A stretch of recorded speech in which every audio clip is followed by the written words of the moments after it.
Ni mga higala sa itong YouTube bro, Benji Talisik, mo ni inahan, nasa tubangan, nag-picture. Mo ni ang mga biktima doon nga na rescue, asserted abang, na-rescue ni Jesse Paginawan, mga higala. No, on board ni Maog ambulance. So, ay po siya. Kami iba kung asa ni Quadro ang ba sa mga medical director kay na Soto.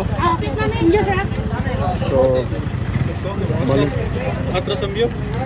Ambi batras.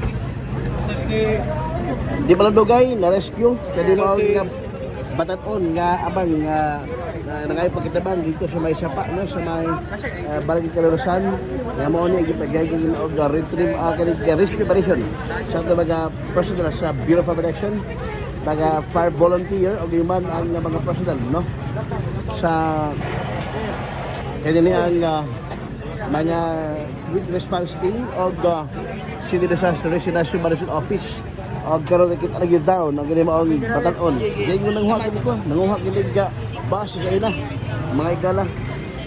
So may tapog niya at mga fire volunteer o nga mga fire brigade dito sa area may Barangay Calarosan. Ayaw kalimot sa YouTube, Benji Talisik, sa pag-update ko nila sa mga labas o mga impormasyon ng mga balita. Stand by, stay tuned. Salamat, Magibi.